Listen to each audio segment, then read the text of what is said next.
We are also very fortunate this day and age, as there is so much great camera choices out there in the marketplace. So why did I choose red? Look, at the end of the day I need a workhorse, something that won't let me down, and it has to tick as many of my boxes as possible. What I use day to day has to fall into three major categories. Image quality being number one. It has to be easy to use, on set and all the way through the post-production process. Third is size and weight.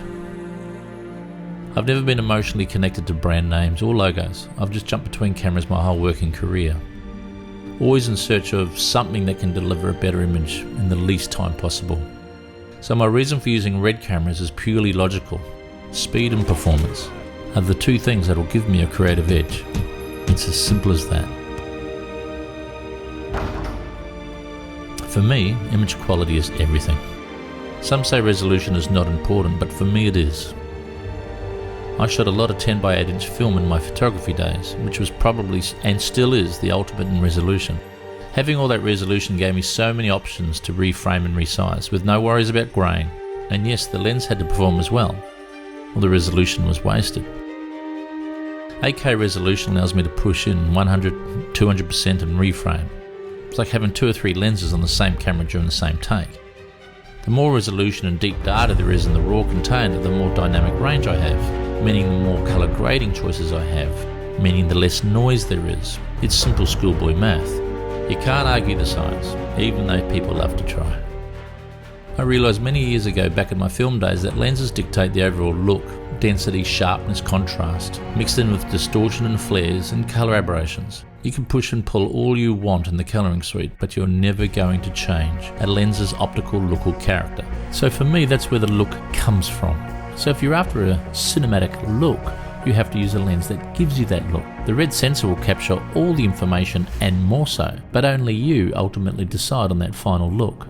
This is why I collect so many lenses, and I'm always on the lookout for more. They're all artist brushes at the end of the day. There is no such thing as a bad lens. The camera itself is as easy to use as an iPhone. Actually, it's easier. Actually, you can operate the whole bloody camera on an iPhone. But really, it's as easy as this. Turn the camera on. Frame rate adjust. Color temperature adjust. Focus. Press record. It's seriously that simple. There's something in there for everyone's needs. Anyone that says red cameras are difficult to use obviously haven't used one. It's not rocket science. Overall, red has made my shooting life so much easier. I'm actually getting quite lazy with exposure and colour settings these days, only because I don't live in a colour-baked world anymore. In my 35mm days, I had to be like spot on with everything, but now I'm in a raw world, meaning I can change all that information later.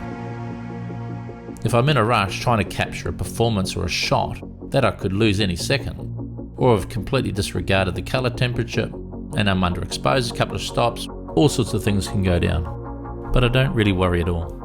There is so much latitude in the raw file that I can easily retrieve my desired look. Framing and capturing the perfect shot is more important to me. I do a lot of visual effects work. 3D tracking can be an absolute bastard on noisy shots, and doing chroma key work can be an absolute pain in the ass also, but the 8K resolution makes it so much easier. And honestly, if I couldn't do any of this on a laptop, the deal would be over. But I can. I change my rigs nearly every shoot. One day I'm shooting a feature film, the next one I'm shooting a TV ad, then I may send the camera underwater, then I'm putting it on a tracking arm or in a helicopter or hanging off a drone, and then the next day I'm on some round-the-world junket shooting handheld out of a backpack.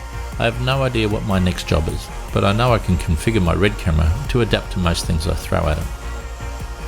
Being able to edit, resize, reframe and grade 8K RAW all in real time is an absolute godsend for me, as it gives me so much extra spare time to be more creative. At the end of the day, the camera I choose needs to be a Swiss Army knife. But irrespective of how good my tools may be, content will always be king. But you need great tools to capture great content, and that's why I've chosen red. Have a great day, everyone.